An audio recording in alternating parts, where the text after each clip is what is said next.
Hello students. तो आज मैं आपको क्लास 12th केमिस्ट्री में chapter surface chemistry पढ़ाऊंगी।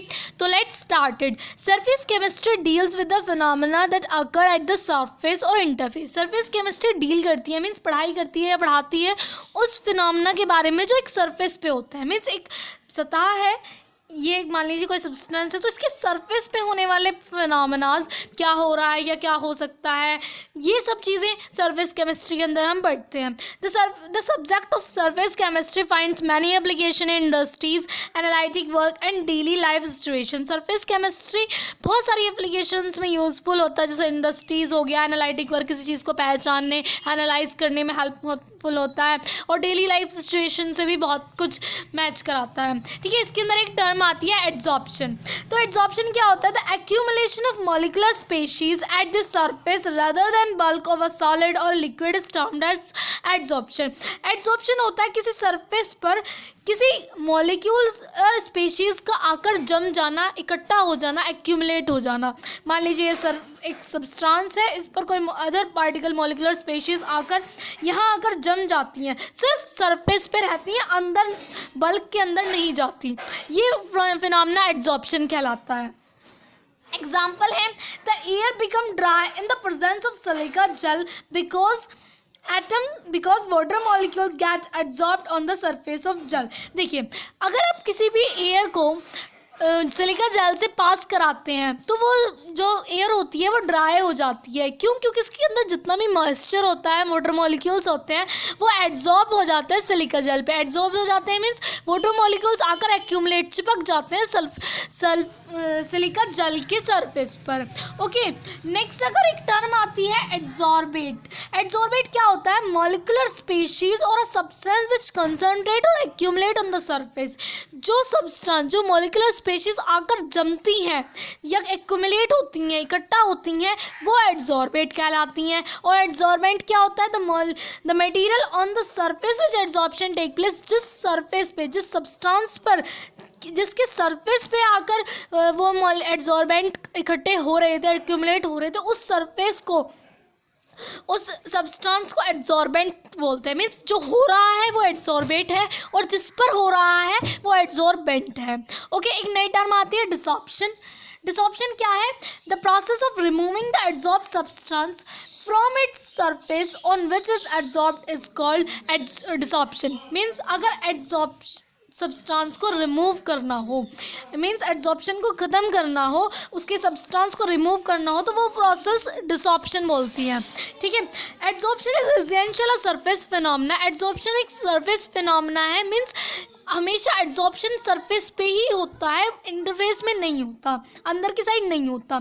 Solid particles is finally divide having large surface area. देखिए, अगर कोई सॉलिड पार्टिकल्स है, अगर आप उसको फाइनली डिवाइड मीन्स बारीक बारीक डिवाइड कर देंगे, छोटे छोटे पीसेस में कर देंगे, तो उसका सरफेस एरिया बढ़ जाएगा, एड्सॉर्ब करने की क्षमता, कैपेसिटी बढ़ जाती है, तो एड्सॉर्प्शन भी बढ़ जाता है। ओके, अब आता है distinguish between adsorption and adsorption. एक टर्म होती है एड्सॉर्प्शन और एक टर्म होती है एब्जॉर्प्शन। तो दोनों में डिफरेंस क्या है ये देख लेते हैं।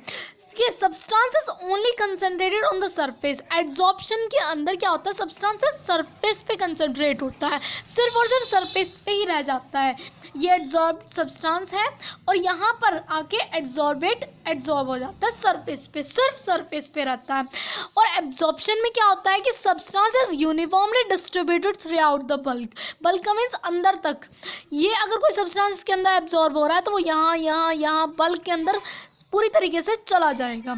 ये होता है यूनिफॉर्मली, मीन्स पूरी तरीके से अंदर तक जाना। ठीक है, अब it is a surface phenomena. ये सरफेस फिनोमेना है क्योंकि ये सिर्फ सरफेस पे ही होता है, and it is a bulk phenomena. और ये बल्क फिनोमेना है क्योंकि ये बल्क अंदर तक जाता है। ओके, आई होप आपको समझ में आ गया होगा। Water vapours are adsorb on the silica gel. Silica gel, देखिए अब मैंने बताया था सिलिका जेल होती है, जो पानी की मॉलिक्यूल्स को एड्जॉर्ब कर लेती है। सिलिका जेल के अंदर वो आकर एड्जॉर्ब इकट्ठे हो जाते हैं। And water vapours are absorbed by anhydrous calcium chloride. Anhydrous calcium chloride एक ऐसा होता है कि उसके अंदर कंप्लीटली वाटर मॉलिक्यूल्स जाके एब्जॉर्ब हो जाती हैं। एक नई फिर प्रोसेस आती है sorption. Both adsorption and absorption take place simultaneously is called adsorption. देखिए, जब एब्जॉर्प्शन एक ही मॉलिक्यूल्स पे एब्जॉर्प्शन और एड्जॉर्प्शन दोनों प्रोसेस एक साथ हो रही हो वो सॉर्प्शन बोलता है। मान लीजिए एक चौक है, आपने चौक को इंक में डुबाया, अगर आपने इंक में डुबा कर निकाल दिया तो वो सिर्फ बाहर तक जम जाएगी इंक, यानी कि वो एड्जॉर्प्शन हुआ, जो सरफेस पे ही रहा। लेकिन अगर आप उसको और थोड़ी देर होल्ड करके रखेंगे, थोड़ी सी और अंदर तक डालेंगे, तो आप देखेंगे कि वो इंक धीरे धीरे अंदर तक चली जाती है चौक के, तो चौक के अंदर तक चली जाती है, यानी कि अब उसमें एब्जॉर्प्शन हो रहा है। तो ये प्रोसेस सॉर्प्शन होगी जहाँ एड्जॉर्प्शन और एब्जॉर्प्शन दोनों हो रहे हैं। आई होप आपको समझ में आ गया होगा। अब बात आती है कि मैकेनिज्म क्या है एड्जॉर्प्शन के पीछे, क्यों एड्जॉर्प्शन हो रहा है, या क्या अंदर क्या चीज़ चलती रहती है जिसकी वजह से एड्जॉर्प्शन हो रहा है। इनसाइड द एड्जॉर्बेंट, एड्जॉर्बेंट के अंदर all the forces acting the particles are mutually balanced. देखिए, ये मान लीजिए एक सब्सटेंस है, इसके अंदर बहुत सारे मॉलिक्यूल्स होते हैं, उन्होंने एक दूसरे को पकड़ के रख रखा है, मीन्स उनकी जो फोर्स है एक दूसरे में वो म्यूचुअली बैलेंस्ड है। But the surface possesses unbalanced. लेकिन जो सरफेस पे मॉलिक्यूल्स हैं वो नीचे से तो बंधे हुए हैं दूसरे मॉलिक्यूल से, लेकिन ऊपर की जो फोर्स वो लगा रहे हैं उनके साथ तो कोई भी नहीं जुड़ रहा, मीन्स वो अनबैलेंस्ड रेजिडुअल फोर्स क्रिएट करते हैं।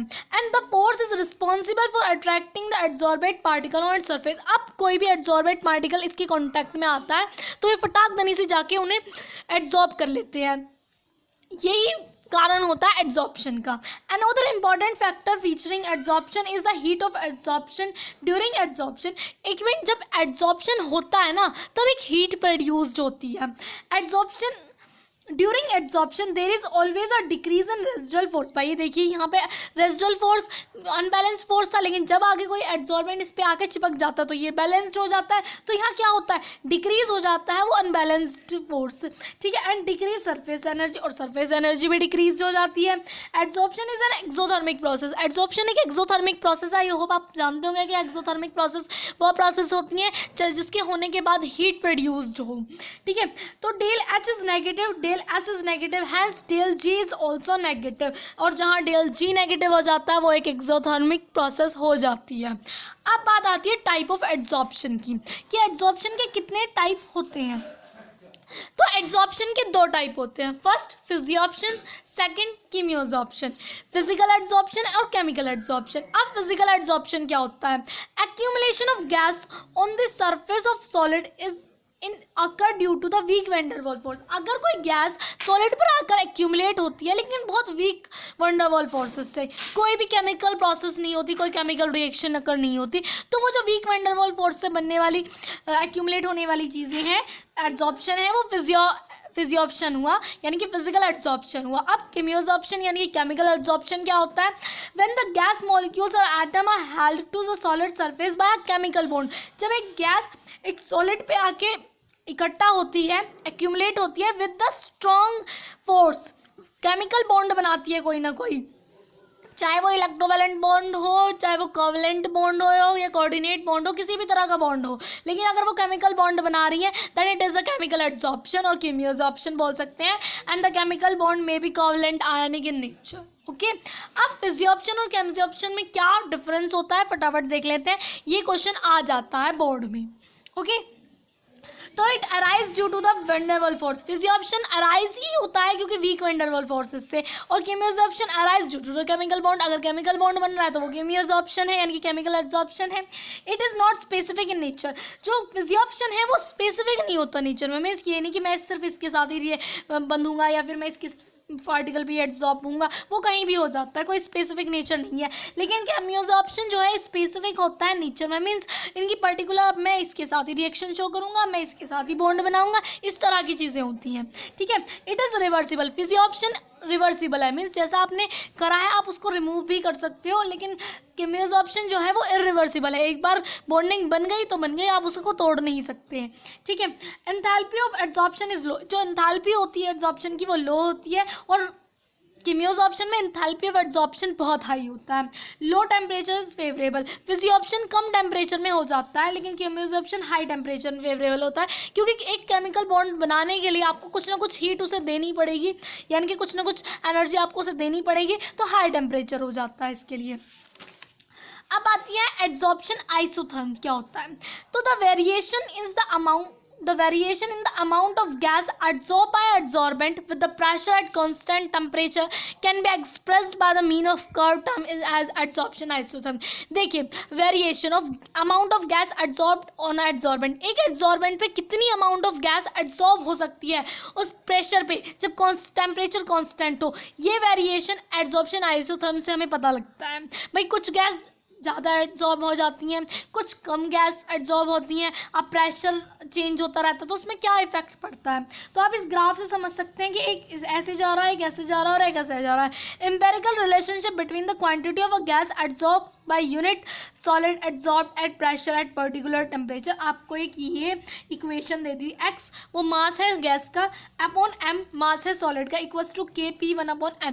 के is a constant and P is the pressure and 1/n is the power. अगर आप लॉग की आइडेंटिटी है तो log is X upon M equals to, अगर कोई चीज़ मल्टीप्लाई में होती है तो वो प्लस में आ जाती है लॉग में, लॉग के प्लस 1/n पावर आगे आ जाती है लॉग पी। अगर आप इस इक्वेशन को y equals to M X plus C straight line की इक्वेशन से वो करें तो आप एक ग्राफ मिलता है ये वाला, ठीक है। अब मैं आपको फ्रेंडली आइसोथर्म्स के बारे में कुछ बताना चाहती हूँ।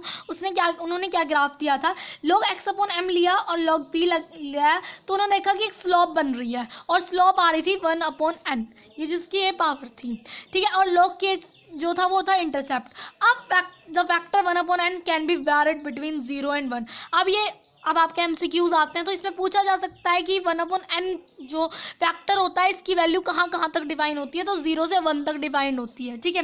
अब कंडीशंस क्या हैं, 2 कंडीशंस हैं जो कि बहुत इंपॉर्टेंट है, आपको जाननी चाहिए।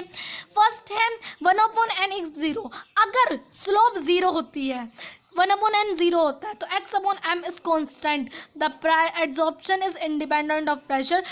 x/m कांस्टेंट हो जाएगा, प्रेशर बढ़ाइए प्रेशर कम कीजिए कोई फर्क नहीं पड़ता, इंडिपेंडेंट हो जाता है एड्सॉर्प्शन, ठीक है। अगर 1/n इज इक्वल्स टू 1, अगर 1/n यानी कि स्लोप 1 हो जाती है तो x/m is directly proportional to p, यानी कि x/m कितना अमाउंट ऑफ गैस एड्सॉर्ब होगी कितने अमाउंट ऑफ मास पे, ये डायरेक्टली प्रोपोर्शनल हो जाता है प्रेशर बढ़ाओगे तो गैस एड्सॉर्ब होना स्टार्ट ज़्यादा होगी, कम करोगे तो कम होगी, and the adsorption is directly proportional with the pressure. अब लिमिटेशन क्या थी इसकी, it fails at high pressure, अगर प्रेशर बहुत ज़्यादा हाई कर देते तो ये इक्वेशन ये फेल हो जाती थी, ओके। अब लास्ट टॉपिक है कि एप्लीकेशन ऑफ एड्सॉर्प्शन क्या थी।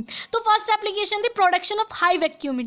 देखो मैंने कहा कि सिलिका जेल होता है और बहुत सारे एड्सॉर्बेंट होते हैं जो वाटर मॉलिक्यूल्स को या और अदर चीज़ों को ट्रैप कर लेते हैं, एक्यूमुलेट करा लेते हैं अपने सरफेस पे, ओके।